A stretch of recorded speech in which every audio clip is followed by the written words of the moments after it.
నమస్తే నేను మీ కుప్ప పద్మిని ఇన్నాళ్ళు మీ సపోర్ట్ ని నాకు అందిస్తూ మీ ప్రేమని నాకు అందిస్తున్న ప్రతి ఒక్కరికి కృతజ్ఞతలు ఇప్పుడు చూడబోతున్న ఈ వీడియో కూడా ఖచ్చితంగా మీకు ఉపయోగపడుతుంది లైక్ షేర్ అండ్ సబ్స్క్రైబ్ చేసి మీ ఇష్టాన్ని అలాగే మీ సపోర్ట్ ని నాకు అందించండి అలాగే ఈ వీడియో పట్ల మీ అభిప్రాయాన్ని కమెంట్ సెక్షన్ లో కమెంట్ చేసి నాకు తెలియజేయండి నమస్తే వెల్కమ్ టు అవర్ ఛానల్ నేను పద్మిని ప్రస్తుతంతో పాటు ప్రముఖ ఆధ్యాత్మికవేత్త ఆస్ట్రోన్యూమరాలజిస్ట్ ఎనర్జీ వాస్తు స్పెషలిస్ట్ శ్రీ విద్య ఉపాసకురాలు శ్రీమతి జయప్రద గారు మనతో పాటు ఉన్నారు మాట్లాడదాం నమస్కారం అండి శ్రీమాత్రే నమః బాగున్నారు జయప్రద గారు బాగున్నాం చాలా బాగున్నాం సూపర్ దసరా నవరాత్రులు వచ్చేస్తున్నాయి దసరా అంటేనే చాలా మందికి ఎంతో ఎంతో ప్రీతికరమైనటువంటి పండగ అని ఖచ్చితంగా చెప్పుకోవచ్చు చక్కగా అమ్మవారి ఆరాధనలు చాలా చాలా వైభవోపేతంగా చేసుకుంటాం అయితే ఎవరి శక్తానుసారం వాళ్ళు చేసుకుంటారు ఒక్కొక్క సందర్భంలో అసలు ఏమి చేసుకోలేనటువంటి పరిస్థితుల్లో గనక ఉంటే టైం సహకరించకో ఆర్థిక పరిస్థితి సహకరించకో ఒకవేళ అలాంటి పరిస్థితి కనుకుంటే అమ్మవారికి ప్రీతికరంగా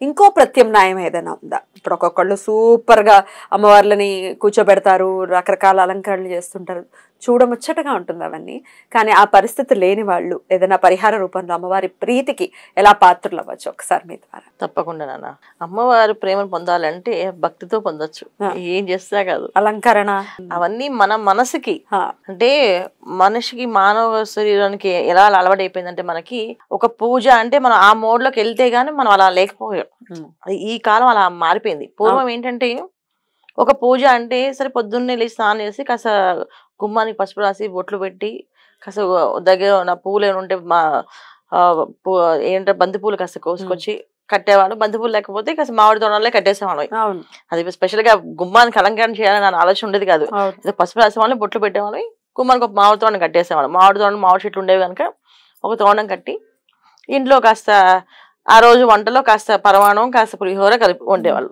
అంతే అదే పూజ ఉండేది ఇదే పండగ స్పెషల్ అదే పండగ ఏదైనా సరే ఒక పులిహోర ఒక పరమాణం ఒక పూర్ణం బూర్లు అంతే వేసేసుకొని చక్కగా అమ్మవారికి కావాల్సిన స్తోత్రాలు లలిత సహస్రనామం చక్కగా లక్ష్మీ సహస్రనామం ఇవన్నీ చదువుకోవడమే వచ్చి కనుక చక్కగా చదివేసుకునే వాళ్ళు అయిపోయింది పూజ ధూపదీప నైవేద్యం ఇచ్చేవాళ్ళు అమ్మవారికి ఆ నైవేద్యం పెట్టేవాళ్ళు మధ్యాహ్నానికి భోజనం పెట్టేవాళ్ళు అంతే అలాగే ఉండేది సింపుల్ గా అంటే అక్కడ అది కూడా వైభవంగా ఉండేది పూజా విధానం కూడా వైభవంగా ఉండేది పూజ చేస్తున్నప్పుడు చక్కగా పరెడ్లో కాసే పూలు అన్ని కోసుకొచ్చేవాళ్ళమి ఆ పూల్లో కొన్ని పూలు మాల కట్టేవాళ్ళం ముందు రోజున ఆ మాల అమ్మవారికి వేసేవాళ్ళమి ఈ విధంగా పూజ ఇవాళ పూజ అంటే అలా మనం చేయలేకపోతున్నాం అది మోడ్లోకి వెళ్ళాలి మనం పూజ అంటే ఒక కొత్త చీర తెచ్చుకోవాలి కొత్త బట్టలు కట్టుకోవాలి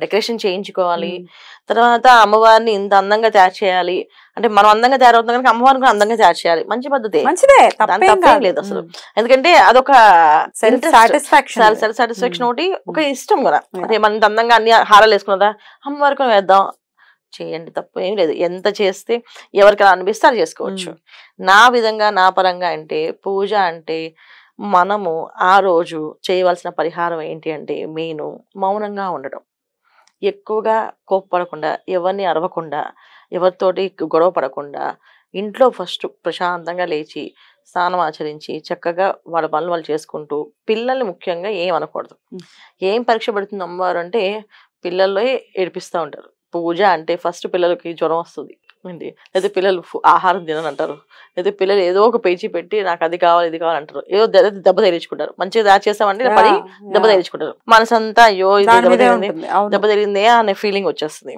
ఇది లేకపోతే ఇంటికి వచ్చిన వాళ్ళు ఏదో బాధపడుతూ వాళ్ళకి ఏదో వచ్చిందని చెప్పి అనుకోండి ఇది సిచ్యువేషన్ లేకపోతే ఇంట్లో హస్బెండ్ సహకరించడం నాకు ఇవాళ ఆఫీస్ వర్క్ హెవీగా ఉంది నేను వెళ్ళిపోతున్నాను అనడం ఇలా ఏదో ఒక మనస్సు అనేది వికల్పాలుగా వెళ్ళిపోతూ ఉంటుంది అవి లేకుండా మనం చేయాలనుకుంటే అమ్మవారు ఎన్నో పరీక్షలు పెడుతుంటది ఆవిడ పరీక్ష పెట్టడానికి మన కోసం ఆవిడ కాపలా కాదు అని ప్రకృతి గ్రహాలు మన పరీక్ష పెడతాయి ఎందుకంటే ఒక మనసుని లగ్నం చేసి అమ్మవారి దగ్గర కూర్చోవాలి అనుకుంటే అది విజయం సాధించినట్టే ఆ విజయం సాధించడానికి ప్రకృతి మనకి ఏంటంటే పరీక్షలు పెడుతుంది అమ్మవారి దగ్గరికి వెళ్ళకుండా సో ఆ పరీక్షను మనం నెగ్గాలి అంటే ముందు రోజు నుంచి ఎంతవరకు చేయగలమో అంతవరకు ఎంతవరకు అవుతుంది చేయొచ్చు అందరికన్నా మెయిన్ ఏంటంటే పనమే మానేస్తారు రోజు పొద్దున్నే అన్ని ఏర్పాటు చేసుకుంటే పనమ్మే రాదు. అవును. నేను రేపు ఇవాళ పండగ నీకేనా మా పండగ మాకు లేదా అంటారు మళ్ళీ. నిజమే కూడా అది అంతే కదా, ఏమనలేవు. అలాంటి అంటే పండగ రోజు మనం ఊడ్చుకోవాల్సి వచ్చే పరిస్థితి కూడా ఉంటుంది. ఇలాంటి సిచ్యువేషన్స్ అందరికీ ఉండవే. అయితే నవరాత్రులు అన్నప్పటికీ ఏమవుద్ది, 9 రోజులు మనం ఆ మోడ్ లోకి వెళ్ళిపోవాలి. ఆ మోడ్ లోకి వెళ్ళిపోవాలంటే ఏం చేయాలంటే ముందు 2 రోజుల ముందు నుంచే అమ్మవారిని ధ్యానం చేసుకుంటూ ఉండాలి. నామస్మరణ, అమ్మవారిని అమ్మ అమ్మ నువ్వే తల్లి, నువ్వే రక్షించు, నువ్వే కాపాడు, ఏది చేయాలన్నా నా చేతిలో ఏం లేదు, నిమిత్త మాత్రాలని నువ్వు ఏది చెప్తే అది చేస్తా, నీ సంకల్పం ఎలా ఉంటే అది చేస్తాం అని దండం పెట్టుకోవడం. ఇదొక పద్ధతి. రెండో పద్ధతి ఏంటంటే ప్రారంభం చేయడానికి అన్ని కావాల్సిన ఏర్పాటు సామాన్లన్నీ 2 రోజుల ముందే కొనేసుకోవాలి. అన్ని కొని తెచ్చేసుకోవాలి. మధ్యలో వెళ్ళి కొనడానికి ఏం పెట్టుకోకూడదు. ఎందుకంటే మధ్యలో వెళ్ళినప్పుడు ఏదో గొడవ, ఏదో ఒక డిస్టర్బెన్స్ వస్తుంటది. ఇది పసుపు కుంకుమ. మామూలుగా నవరాత్రికి పూజ అంటే మామూలుగా అయితే పుష్పాలన్నీ, పసుపు కుంకుమ. కుంకుమ కాస్త ఎక్కువ తెచ్చుకోండి. 1 కిలో కుంకుమ, 1 కిలో కుంకుమ తీసుకొచ్చి ఇంట్లో పెట్టుకుంటే కుంకుమార్చన అమ్మవారికి కుంకుమార్చన ఎంత చేస్తే అంత ప్రశాంతంగా మన జీవితం గడుపుతుంది, ముందుకెళ్తుంది. ఎందుకంటే సౌభాగ్యం, ఆడవాళ్ళు అందరం చేసుకుని సౌభాగ్యం కోసమే. గాజులతో అమ్మవారు చేసినా సౌభాగ్యం కోసమే, పూలతో అమ్మవారు చేసినా సౌభాగ్యం కోసమే, కుంకుమతో చేసినా సౌభాగ్యం కోసమే. కానీ గాజులు ఇప్పుడు అంతే హంగామాగా మనం గాజులు చేయడం, పుష్పాలు చేయడం చూస్తున్నాం. కానీ పూర్వం అయితే మేము కలసం పెట్టి కలసారాధన దగ్గర అమ్మవారి దగ్గర ఒక పళ్ళెం పెట్టేవాళ్ళం, ఒక పెద్ద పళ్ళెం, కుంకుమ కింద పడకుండా.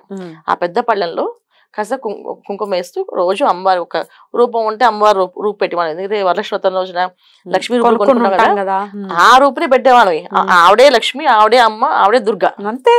స్పెషల్ గా మనకి దుర్గా అమ్మవారి డాలర్ అనేది ఉండేది కాదు. ఆ రూపునే పెట్టేవాళ్ళు. బంగారు రూపు పూజ చేసినట్టు ఉంటుందని ఆ రూపునే పెట్టి పూజ చేసేవాళ్ళు కలసం పెట్టేసి.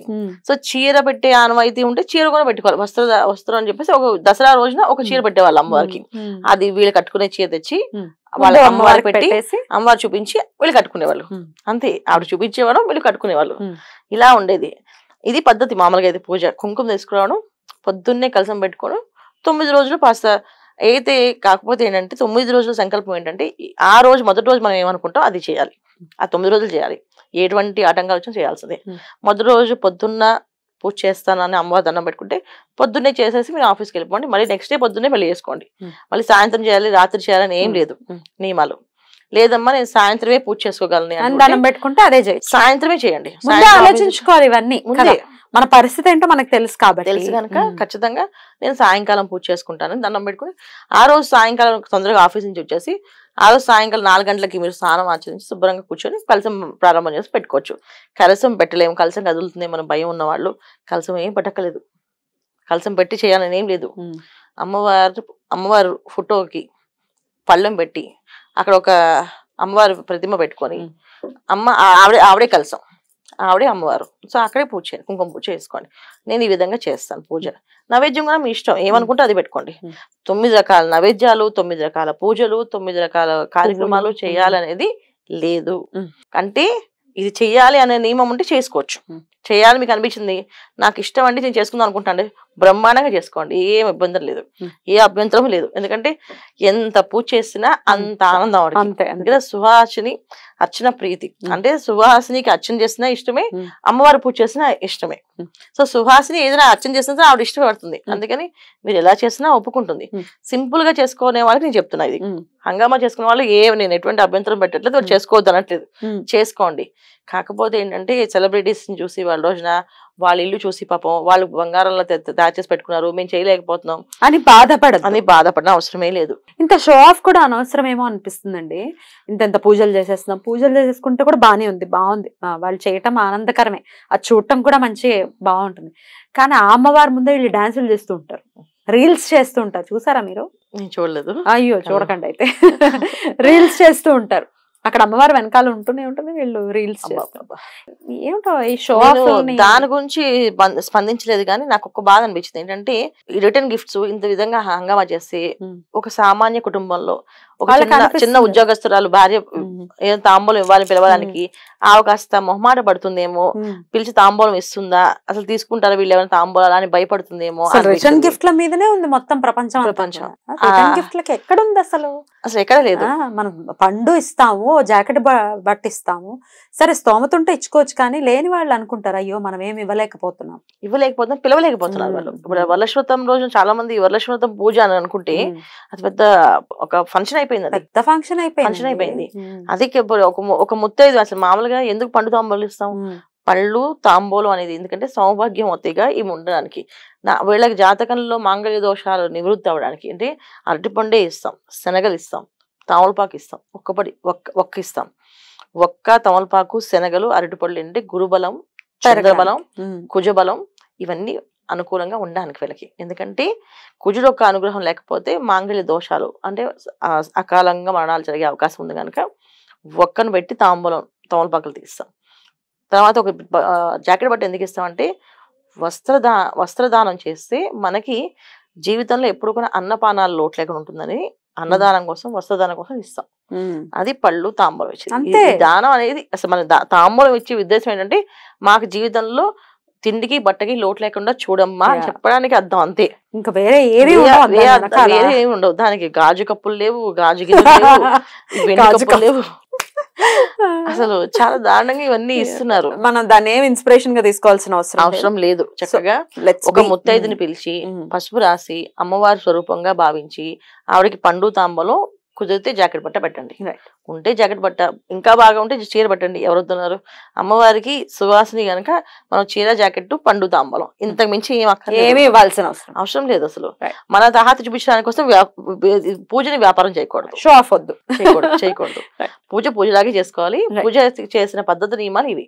అంటే సింపుల్ గా తాంబూలాలు ఇచ్చుకున్నాం అనుకుంటే ప్రతిరోజు నియమం తప్పకుండా 9 రోజులు ఇద్దాం అనుకుంటే మీ సంకల్పంలో ఏం చెప్పుకుంటారో, నేను రోజు ఒక ముత్తైదు తాంబూలం ఇచ్చుకుంటానమ్మా అంటే ఇవ్వండి. లేదు లాస్ట్ రోజు ఒక ముత్తైదు పిలిచి ఇస్తాను, ఒక ముత్తైదు పిలిచి భోజనం పెడతాను, మీరు ఏమనుకున్నా చెప్పండి. కానీ ఇక్కడ నేను చెప్పేది ఏంటి, అప్పుడు మార్పు వచ్చినప్పుడు ఇంకాస్త పెంచుకోండి, అంతే. స్టెప్ బై స్టెప్ ఎదుగుదాం, అంతే. చాలా చక్కగా వివరించారండి. కృతజ్ఞతలు. నమస్తే. నమస్తే అమ్మ. శ్రీమాత్రే నమః.